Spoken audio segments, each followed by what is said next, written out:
All right, so today we're doing something that, on the surface, sounds incredibly tedious. I think that's putting it mildly. Right. We've got this massive stack of 3M's Form 10K filings, years and years of them.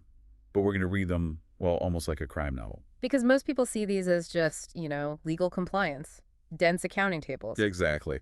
But if you know what to look for, it's a masterclass in what we call strategy literacy.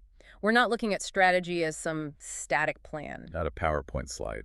It's a living, breathing story. A living narrative. And the mission today is to spot the weak signals in that story. Yeah, we're not trying to predict a stock crash or anything like that. We're looking for the tremors, the subtle shifts in language that happen before a strategy actually breaks. And to spot a tremor, you first have to know what the ground looks like when it's still. You need a baseline. And 3M's baseline is, it's remarkably stable. I mean, I went back through the older filings, and year after year, it's the same three pillars. What are they? Science-based innovation platforms, operational excellence, and of course, long-term value creation. It's like a mantra for them. It is very consistent. But, strategy literacy asks a much harder question and asks, what must be true for those three things to actually coexist? And that's where you find the hidden assumptions, the things holding the whole structure up. Mhm. First, there's this core belief that their innovation platforms can just scale indefinitely across a wildly diverse company. From Post-it notes to industrial adhesives, that's a heavy load for one platform to carry. It is. Then they assume that operational discipline, which is basically corporate speak for efficiency and cost cutting, that it somehow strengthens innovation rather than choking it. Which is the classic innovator's dilemma, isn't it? Efficiency really hates the messiness that comes with discovery. For sure. And the third assumption is simply patience, that the market will wait around for long-term value, even when short-term execution gets a little messy. Okay, so those are the load-bearing walls. Now we get to the detective work. We started tracking how the language describing those walls changed over time. And this is where we found the weak signals. And to be clear, these aren't obvious contradictions. They didn't suddenly stop talking about innovation. No, the signal's much more subtle. It's in the effort. You called it interaction pressure. Exactly. As the years went on, the strategy sections just got longer. The risk discussions became incredibly detailed. It reminds me of when you have to explain to your boss why a project is late.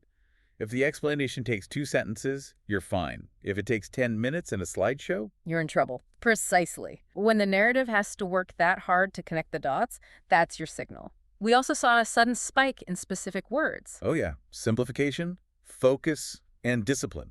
which is so ironic if you have to shout about simplification in your annual report. Things have probably gotten dangerously complicated. And that brings us to the tension zones. We found 3 specific areas where you can see this narrative strain really happening. The first one just jumped right out at me.